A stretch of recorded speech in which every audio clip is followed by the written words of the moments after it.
ጉድ እኮ ነው ጋይስ። እቺ ልጅ የተደበደበችው ሰሞኑን ሳይሆን ከ10 ወር በፊት እንደሆነ አዲስ አበባ ፖሊስ መግለጫ አውጥቷል በዚህ ጉዳይ እና በጣም ያሳዘነችኝ ባይዘወይ ስለተደበደበች ብቻ ሳይሆን ንቀት የሚለውን ነገር እኔ በደንብ ስለማውቀውና የሚያም ስሜት ስላለው ነው።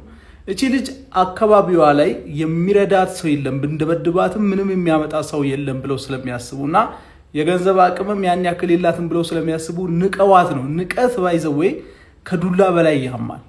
ግን እግዚአብሔር ደግሞ የሆነ የናቃችሁን ሰው የሆነ ጊዜ ሊያሳፍር ሲፈልግ ለምን 10 ወር አይደለም ለምን 10 ዓመት አይሆንም በራሱ እጅ ዋጋውን ያገኛል። አሁን እነዚህ ልጆች ከ10 ወር በኋላ እየተንቀሳቀሱ ነበረ።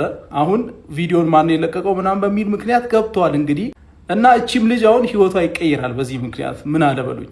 እኔም የቻልኩትን ነገር እንደማደርግላት ቃል ገብቻለሁ። ከኔ ጋር አገናኙኝ እያልኩኝ ነው። ሰላም የዩቲዩብ ቻናል ላይ ተከታዮቼ እንዴት ናችሁ? ሰላም ናችሁ? እኔ ሰላም ነኝ። ሰላማችሁ ብዝት ይበልልኝ። ዛሬ ደግሞ በአዲስ ቪዲዮ መጥቻለሁ። በአማርኛ ትንሽ ለማውራት ፈልጌያለሁ እና ዩቲዩብ አዲስ የሆናችሁ ሰብስክራይብ፣ ሼር፣ ላይክ ያርጋችሁ እንዲሁም ነባሮች የሆናችሁ መበረታታችሁ አይለኝም ማለት ነው።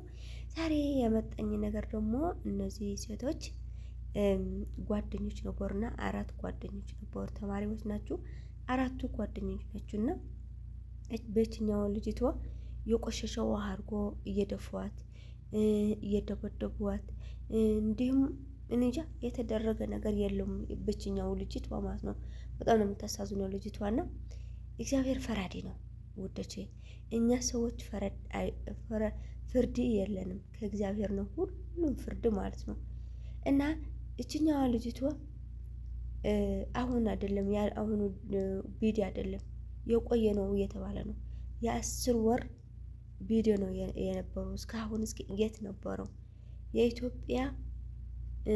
የኢትዮጵያ መንግስት እንደዚህ ሲሆን ሴቶች ሲገደሉ እንዲሁም ህፃናት ሲገደሉ እንዲሁም እንደዚህ ሰዎች ሲደበደቡ እስኪ ምንድነው መፍትሄው? እሺ መፍትሄ የሌለው ሴቶች እስኪ እንደዚህ ስንደባደብ እንደዚህ ስንጋዳደል እንደዚህ ስንፋጃ ነው ደስ የሚላችሁ?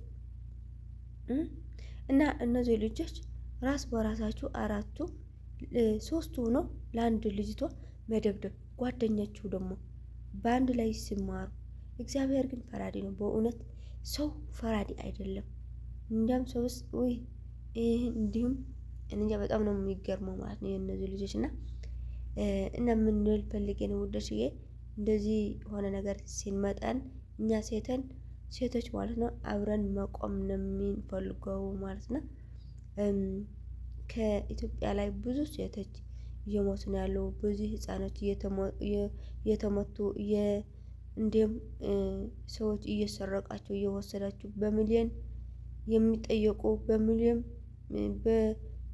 በሚሊዮኖች እየጠየቁ ሳንቲም ለሰው እየጨናነቁ ነው ያለው ህዝቦች ማለት ነው። ስለዚህ እኛ እንደዚህ ሲመጣን ሁላችን አብረን መቆም ነው የሚገባን እና ልጅቷ አያችሁ 10 ወር ሆኗታል። ምንም የሌለው መፍትሄ እስካሁን ቆየች ማለት ነው። አሁን ግን ብትቆይም አሁን እግዚአብሔር ሰጣት መፍትሄው። በእውነት እንዴት ደስ ያለኝ ትናንትና እስር ቤት ገብቶ እስረቱ ገባ ሲባሉ በጣም ደስ ነው ያለኝ። እስካሁን የት ነበሩ እነዚህ መንግስት? የት ነበሩ እነዚህ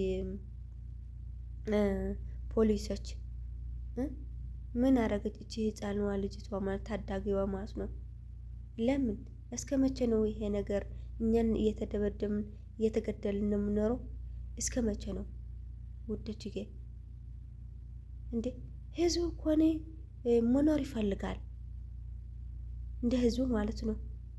ኢትዮጵያ ያለው ነገር ግን እንዴት እንደሚሆን እኔ ያገናግራውኛል ራሱ ኑሮ እንዳይሆን።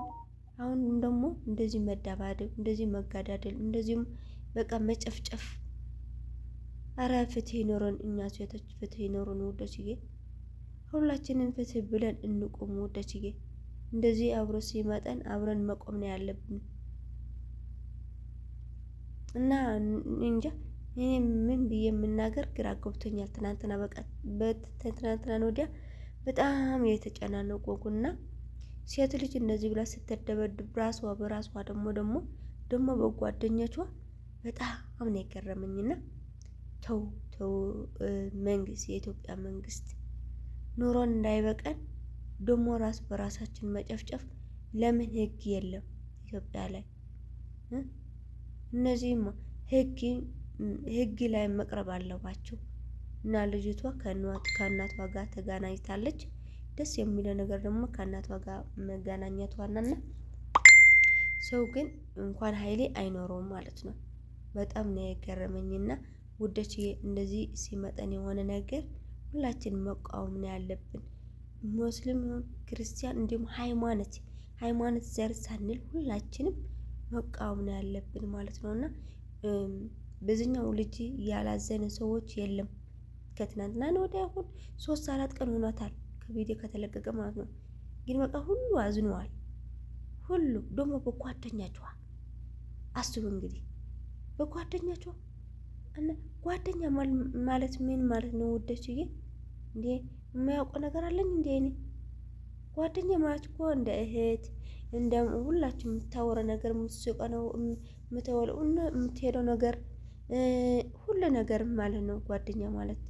ስለዚህ ውዶቼ እንደዚህ ነገር ሲመጠን ሁላችንም መቃወም ነው ያለብን ማለት ነው እና ለኢትዮጵያ ሕዝብ ፍትህ እያልን ነው። በተለይ የእኛ ሴቶች ፍትህ ፍትህ ፍትህ እያልን ነው።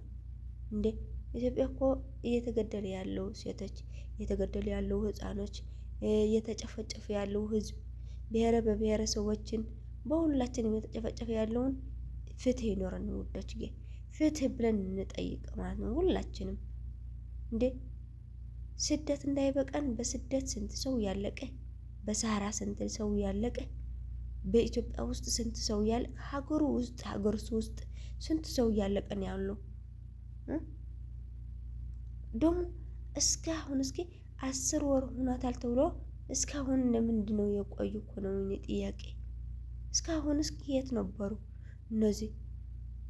እንዴ መንግስት ሲሞን ሆነ ነው እኛ የፈልገን ማለት ነው የኛ ህዝብ። እንዲያም ነው በጣም ነው የገረመኝና ውዶቼ ሁላችንም እንደዚህ ሲመጣን ሁላችንም መቆም ነው ያለብን። ፍትህ መጠየቅ ነው ያለብን። ዝም ማለት የለብንም ማለት ነውና በጣም ነው ደስ ያለኝ። የችኛዋ ልጅ ደግሞ መንግስት ባወቁ ደስ ብሎኛል። ከዛ በኋላ ደግሞ ሰዎች ደግሞ ብዙ ተጎዳ ብዙ አይቶ ሳንቲም አዋጥቶ ምን ብሎ ሰው እየሰጣት ነውና በጣም ነው ደስ የሚለው። በጣም ደግሞ ሴት ልጅ ተብለው እንደዚህ ብሎ እግራቸው ወይኔ አንሰፈስፎ እንደዚህ ይደበደዋታል። በቆሻሻ ውሃ ደግሞ ይደፏታል። አረ ምን አይነት ናቸው እነዚህ? በእውነት በጣም ደፋሮች ናቸው እነዚህ ሴቶችማ። ለምን ምን አደረገች እቺ ህፃኗ? እንደማረም በጣም ነው የገረመችኝ ትናንትና። ሁላችንም እንደዚህ መሰረት ሲመጣ ሁላችንም መቆም ነው ያለብን። ነገ ምን እንደምንደርስ አናቅም እኛ ማለት ነው። በእውነት በጣም ነው የሚገርመኝ እንደዚህ መሰለ እንጃ። ምን ሆኖ ነው ህዝቡ ግን? የኢትዮጵያ ህዝብ ምን ሆኖ ነው? ፍትህ አይጠይቅም። የሆነ ነገር ሲመጣ ፍትህ አይጠይቅ፣ ዝም ማለት በቃ። ለነገሩ መንግስት የለንም እኮ እኛ በእውነት። እንዲያም መንግስት ፍትህ ቢኖርን ጥሩ ነው። እንደዚህ ስንጋዳደል እንደዚህ ስንጨፋጭ እንኖር በቃ። እስከ 10 ወር ከ10 ወር እስካሁን አስቡ እንግዲህ ብዙ ነው ያደረገች እችኛዋ ልጅቷና ፍትህ ይኖረን ያን ሁላችንም እንጠይቅ ወዳች። ዝም አንበል። የሆነ ነገር ቢመጣን ቢሆን ይሁን በቃ አብረን መቆን ያለብን። በተለይ ሴት ልጅ ሆናችሁ ዝም ማለት የለብንም ማለት ነው። ሁሉ ጊዜ መፍትሄ መጠየቅ አለብን። እንዴ ሀገራችን ነው እኮ መገዛ ሀገራችን እንደፈለግን መጠየቅ አለብን። እንደ መሰል ነው እና እንደዚህ ብለን ዝም ማለት የለብንም ማለት ነው። እና ውደሽዬ እና በጣም ነው የገረመኝ በጓደኞቿ እንደዚህ ብላ አሰፋሪዎች የሆኑ ጓደኞች መደበደባቸው። ብትሳሳትም ማለት ነው ለሷ መምከር ነበረባቸው። ወይም ደግሞ ከሷ ማግለል ነበራቸው እንባ እንደዚህ መደብደብ አልነበራቸውም ማለት ነውና እንጃ እኔ በጣም ነው የገረመኝ። እንጃ ምን ሆኖ ነው ሰው ግን አብዷል መሰለኝ ይሄ የዘንድሮ ህዝብ እና ፕሊስ ፕሊስ እንደዚህ አናድርግ ውዶችዬ፣ ጥሩ አይደለም ለእኛም እንደዚህም ቤተሰብ እንዲሁም ለራሳችን እናስብ ውዶችዬ። ሶሻል ሚዲያ ማለት ደግሞ ቀላል አይደለም፣ በጣም ከቢድ ነገር ነው ሶሻል ሚዲያ ማለት። እንደዚህ የሆነ ነገር ስናወጣ ግዴታ ነው መንግስት የሚጠይቀን ማለት ነውና መፍትሄ ደግሞ ይኖረን። ፍትህ እየጠየቅን ሁላችንም ፍትህ ለሴቶች ያልን የጠየቅን ሁል ጊዜ ማለት ነው። ሁሉ እየተገደልን ያሉ እና አሁን እዚህ ጋር እኔ ጨርሻለሁ ውዶችዬ። ሀሳባቸው ደግሞ ኮመንት ላይ ጻፉልኝ። እኔ ደግሞ ኮመንታቸው አይለየኝ፣ ሀናጽ የሆነ ኮመንታቸው አይለየኝ። ላንብብ ነው፣ አማርኛ አልችልም ደግሞ ይቅርታ ውዶችዬ፣ በጣም ይቅርታ ማለት ነው። በኋላ ግን እያስተካከልኩ እመጣለሁ። በአማርኛው አወራለሁ። በአማርኛ ለምን አታወሪ ሁሉም በትግርኛ ታወሪ ያለች ምናምን የምትሉኝ ሰዎች ግን አማርኛ ስለማልችል ነው ውዶቼ፣ ይቅርታ አድርጉልኝ። እና እንደዚህ የሆነ ነገር ሲመጣን ሁለን አብረን መቆም ነው ያለብን፣ ፍትህ መጠየቅ ነው ያለብን ውዶችዬ። እና በጣም ነው የምወዳችሁ፣ በጣም ነው የማክብራችሁ የኔ ውዶችዬ። እና በሰብስክራይብ በሸር ግቡ እያልኩ ነው፣ በላይክ እና ባይ ባይ ብያለሁ ውዶችዬ።